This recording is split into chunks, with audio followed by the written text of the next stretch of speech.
Jack Donovan, a 52-year-old ex-Navy intelligence officer, had traded decades of covert missions for the quiet promise of a small, wooded town in northern Montana. The mornings were crisp, the neighbors distant but polite, and the coffee on his porch tasted like peace. That illusion shattered one Thursday at dawn. He stepped outside, steaming mug in hand, only to freeze mid-step. A vivid crimson envelope was taped to his front door, "Notice of Violation," screaming in bold capital letters across the top. His brows furrowed as he peeled it from the wood grain. The paper was heavy, the expensive kind people used when they wanted to intimidate you through aesthetics alone. Jack read it aloud, voice flat. "Dear resident, you are in direct violation of Pine Hollow HOA guidelines. Immediate compliance required to avoid penalties. Fine, $250. He scanned his surroundings, grass trimmed, hedges neat, driveway spotless. He wasn't even part of an HOA. A snort escaped him as he crumpled the notice and tossed it in the trash bin. Some mistake, he thought. Maybe a prank. But that was only the beginning. The next morning, another letter arrived, and then another. Jack's quiet retirement had just declared war. By the end of the week, Jack Donovan's mailbox looked like a crime scene. Brightly colored envelopes jammed into every crevice, each stamped with violations from a homeowners association he didn't belong to. Noise complaints, lawn maintenance warnings, threats of legal action.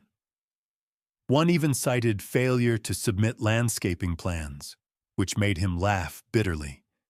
His landscaping plan consisted of keeping the forest from reclaiming his backyard. At first, he ignored them, shredded the notices without a second glance. But when the final notice arrived, the wording shifted. No more passive-aggressive phrasing. This one carried teeth. Escalated action may be required. Non-compliance will not be tolerated. That same night, Jack spotted movement at the end of his gravel driveway, a tall, rigid silhouette illuminated by moonlight. A woman stepped forward, ice-blonde hair in a tight twist, clipboard in hand, and a posture that reeked of authority. Her name was Charlotte Whitmore, self-proclaimed president of the Pine Hollow HOA. "You've been difficult to reach," she said, glancing at her gold watch like Jack was late to a meeting he never agreed to. He didn't move. "You're standing on private property." Charlotte smiled, the kind of smile lawyers wear before dropping a lawsuit. "Just a courtesy visit. There are outstanding penalties on your file." "There's no file," Jack said, folding his arms, "because I'm not part of your HOA. "Well," she replied, tone sugar-slicked, "Pine Hollow has high standards.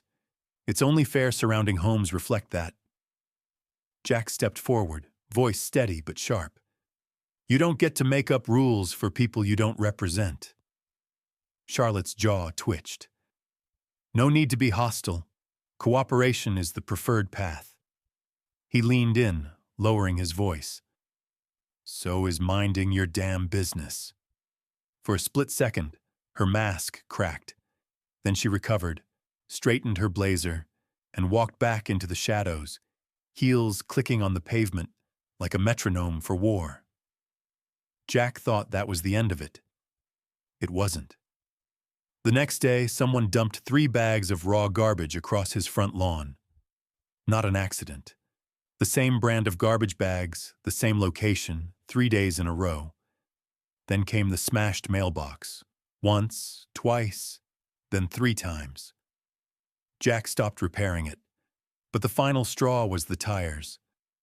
One cold morning, Jack stepped out to find all 4 tires on his pickup slashed clean.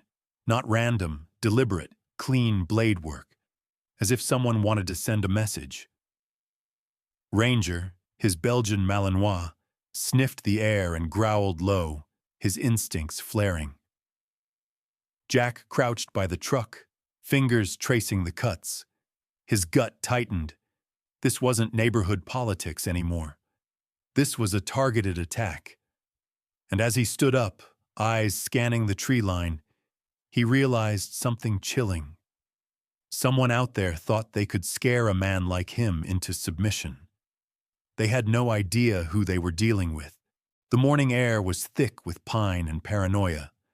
Jack Donovan sat on his porch, sipping black coffee from a steel mug, eyes scanning the horizon like he used to in enemy territory. Ranger lay at his feet, ears twitching at every distant sound. The forest around them felt quieter than usual, like it was holding its breath. Then, the SUV arrived. A sleek black Cadillac Escalade rolled up his driveway like it belonged there. Jack didn't move. He just watched, calm but coiled. The engine cut, and out stepped Charlotte Whitmore in a navy suit that looked more courtroom than cul-de-sac. She wasn't alone.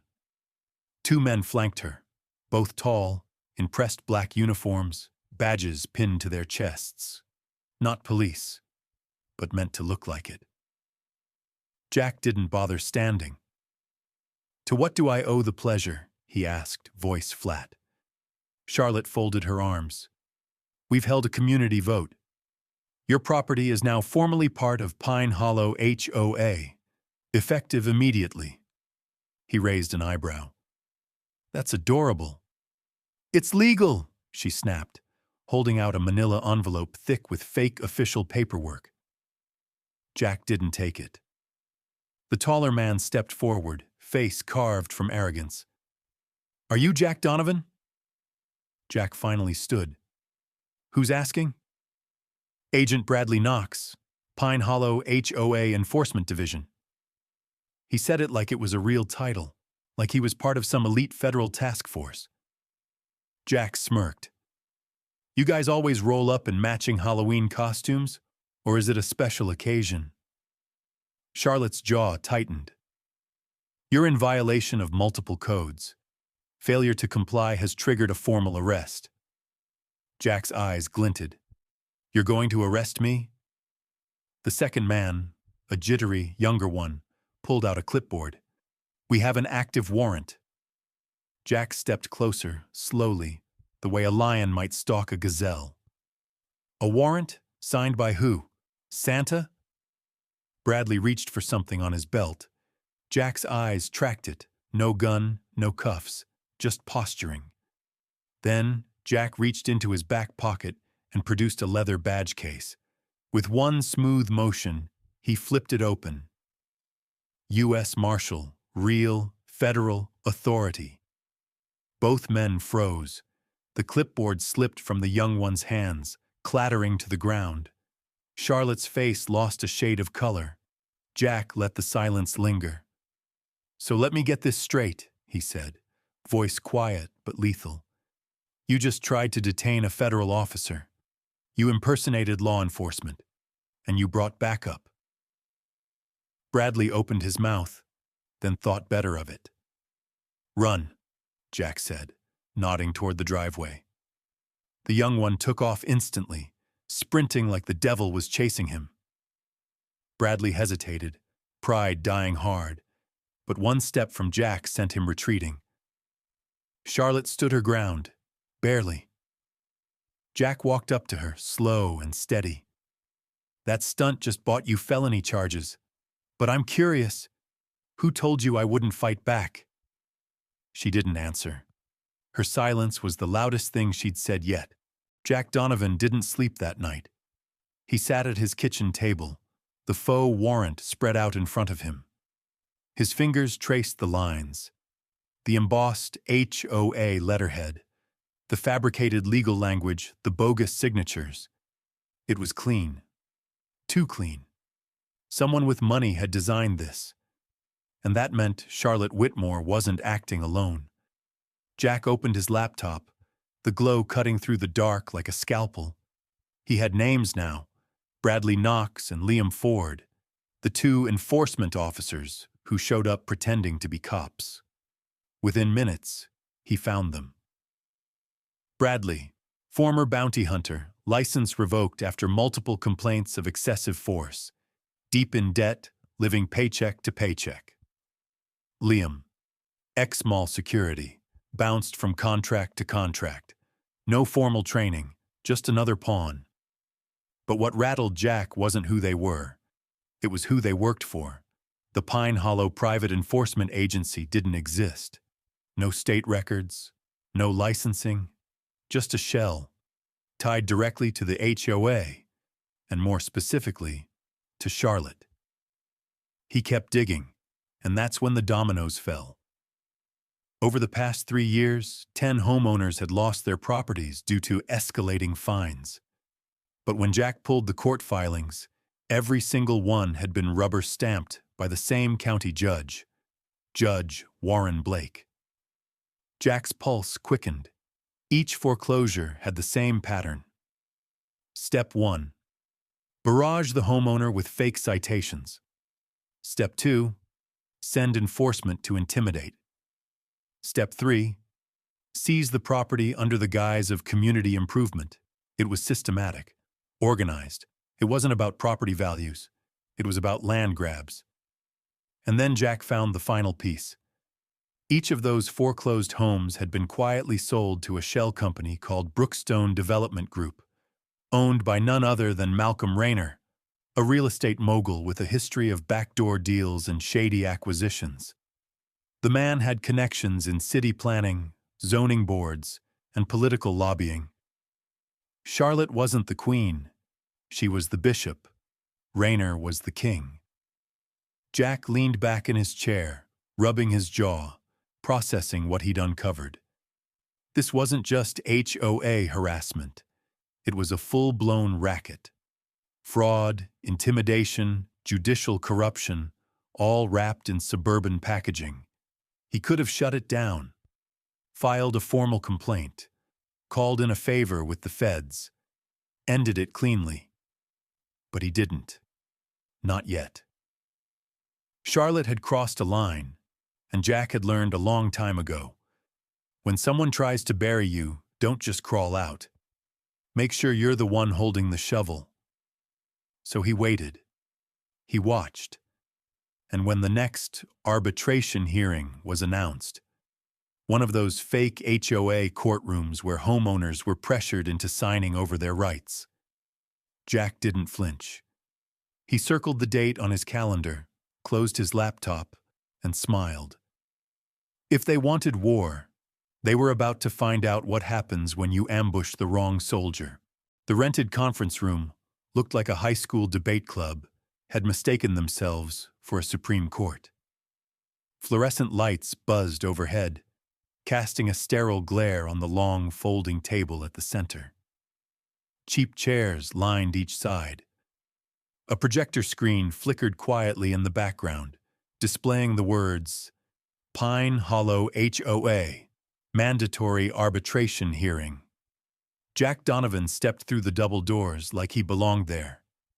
Denim jacket, steel-toed boots, no clipboard in sight. He scanned the room. Charlotte Whitmore sat at the head of the table, flanked by 2 board members and flanked further by 2 new enforcers in matching black polos, arms crossed and jaws tight. They were bigger than the last batch, but size didn't matter when they were standing on lies. "Mr. Donovan?" Charlotte greeted, standing. Her smile was polished, political, and entirely fake. "Glad to see you're ready to resolve your outstanding issues." Jack pulled out a chair and sat, lounging like it was his living room.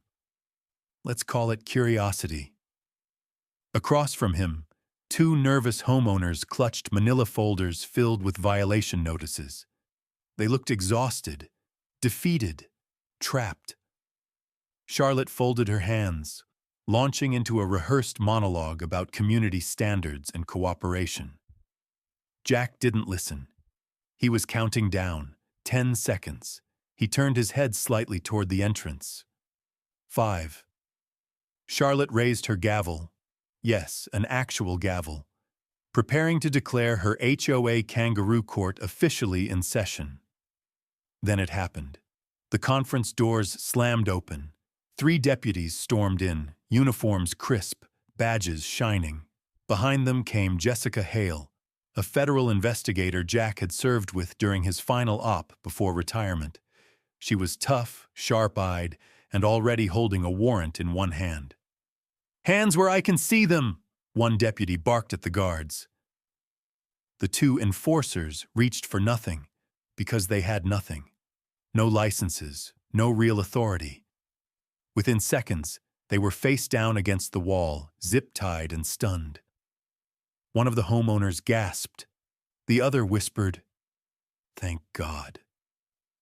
Charlotte remained standing, her mask cracking at the edges. "This is outrageous," she hissed. "This is private property. I demand to know." Jack reached into his coat, pulled out his badge, and set it gently on the table. "Demand all you want, Charlotte. But your little empire? It's over." Jessica stepped forward, dropping a thick folder of financial records onto the table. "We have enough evidence to charge you with wire fraud, property theft, conspiracy to intimidate, and about a dozen counts of impersonating legal authority." "You can't prove." "Already did," Jack said. Charlotte's face went pale, but her eyes didn't show fear. They showed calculation. She glanced toward the exit. Jessica nodded to a deputy, who moved to block it. "No way out," Jack muttered, standing. "Now, why don't we talk about that offshore account in the Caymans?" Charlotte gritted her teeth, but she didn't speak. Because now the courtroom wasn't hers anymore. Justice had just walked through the door, and this time, it came with real authority. Hours later, the rented conference room had become a war zone of paperwork and shattered illusions. Deputies sifted through files, seizing laptops, hard drives, and ledgers. The 2 fake enforcers sat slumped in folding chairs, their bravado long gone. Charlotte Whitmore, still in handcuffs, had stopped screaming. She just sat there now, silent, simmering, but cornered, the predator turned prisoner. Jack Donovan stood near the far window, arms folded, eyes scanning the organized chaos. He'd seen takedowns before, drug lords in South America, war criminals overseas. But there was something different about this one, something more personal. "Looks like you rattled the right cage," Jessica Hale said, walking up beside him. Jack gave a half smile. "Didn't plan on becoming the HOA's worst nightmare, but I'll take the title." Jessica handed him a stack of signed affidavits, homeowners who had been defrauded, harassed, and bullied into submission by the Pine Hollow HOA machine. "They're free because of you," she said. "This whole town owes you." Jack shook his head. "They don't owe me anything. I didn't do this for thanks." Jessica paused. "Then why did you stay in it so long? You could have filed a complaint and walked away." Jack looked out the window. The sun was setting behind the pines, casting long shadows across the small town streets. "Because I've seen what happens when people look the other way. I spent 20 years in places where justice was a joke, where the bad guys wore suits and the victims had no one." His voice softened. "I told myself I moved here for peace.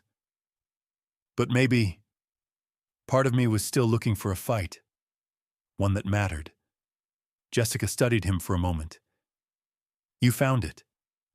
Jack nodded, a weight lifting from his shoulders. Charlotte was led past them, hands zip-tied, face blank. She didn't speak. But as she passed Jack, her eyes flickered, not with hatred, but with something colder. Fear. That's when he knew it was over. Later, outside in the cool dusk air, homeowners gathered on the sidewalk talking in hushed tones, unsure whether to feel relieved or angry or both. A woman in her 60s approached Jack. "They were going to take my home," she whispered. Thank you. Thank you so much. Jack gave a gentle nod, not trusting his voice. Another man clapped him on the back. You ever think about running for mayor? He joked. Jack chuckled, shaking his head. I've had enough politics for one lifetime. As the crowd dispersed and patrol cars pulled away, Jessica joined him one last time. So what now? Jack glanced up at the sky. First, sleep. Maybe rebuild that mailbox for the 4th time. After that, I guess we'll see. For the first time in years, he felt something he hadn't expected to find in a quiet Montana town. Purpose. He wasn't just a soldier without a war anymore. He was a protector, exactly where he was meant to be. Weeks passed, but the echoes of the takedown still lingered in Pine Hollow like smoke after a fire. The fraudulent HOA was officially dissolved. All outstanding fines were voided. Every property seizure was under federal review. And most importantly, justice wasn't just served, it was televised. News vans had flooded the small town, shining a light on years of corruption disguised as community improvement. Charlotte Whitmore was being held without bail, awaiting trial on more felony charges than most crime bosses. Judge Warren Blake had resigned under investigation, and Malcolm Rayner, the elusive real estate mogul behind it all, had vanished into thin air, leaving only encrypted wire transfers and a trail of shell companies behind. But Jack Donovan wasn't chasing shadows anymore. He stood outside the newly reopened cafe in the heart of town, sipping his usual black coffee, watching life return to normal. The couple that almost lost their home waved as they passed. Kids rode bikes down sidewalks that had once been surveilled by fake HOA patrols. There was laughter again, and peace. Jessica Hale stepped out of the cafe behind him, carrying 2 muffins. We should celebrate. Nobody's filed a bogus noise complaint in over a month. Jack chuckled. It's the little things. She handed him a blueberry one. You still get threats? Just junk mail now. Nothing personal. He took a bite, then added, though I did install motion sensors and steel tires. Jessica smiled, but her eyes held something else. Concern. You ever think he's still watching? Rayner? Jack shrugged. He's out there. Guys like him don't disappear. They regroup. She nodded, thoughtful. You're not done, are you? Jack didn't answer right away. He looked across the street at a young couple moving into one of the previously seized homes. Boxes stacked on the porch. Laughter in the air. Hope restored. Maybe, he said. But for now, I'm exactly where I'm supposed to be. They stood in silence for a moment, letting the morning settle around them. Then Jack noticed it. A plain white envelope tucked under the windshield wiper of his truck. He walked over, peeled it off gently. No return address, no markings. Just a single sheet inside with one line, typed in perfect font. Charlotte was a distraction. Rayner was never the top. Jack stared at the paper, a chill running through him. Jessica stepped closer, reading over his shoulder. Well, that's not ominous. Jack crumpled the note slowly, eyes never leaving the horizon. Looks like the next chapter just started. Jessica sighed. Can't you ever just retire? Jack gave her a smirk. Tried that once, got bored. He turned toward his truck, Ranger already waiting in the passenger seat. As the engine roared to life, Jack glanced back at the quiet town. His town. They'd tried to scare him. They'd tried to bury him. Instead, they'd awakened something stronger. A man with a cause, a badge, and absolutely nothing left to lose. And somewhere out there, someone just made the mistake of thinking it was over. Power without accountability is dangerous. But courage, when combined with truth, can bring down even the most well-guarded lies. Jack Donovan's story isn't just about fake fines or HOA corruption. It's about what happens when ordinary-looking power is abused by people who think no one will fight back. The slick suits, the legal jargon, the phony badges, all designed to intimidate and manipulate.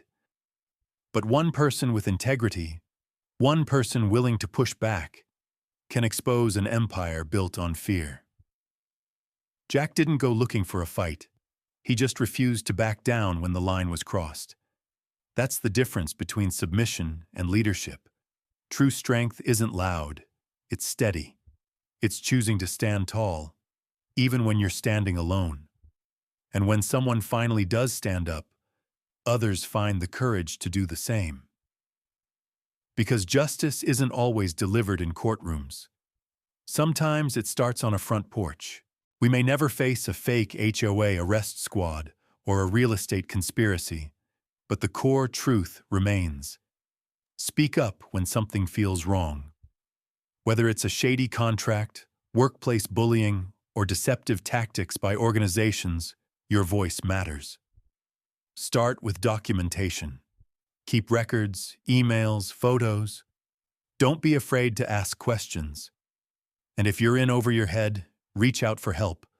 Legal aid, whistleblower support, or trusted allies. You don't need a badge to be brave, just the decision to no longer stay silent.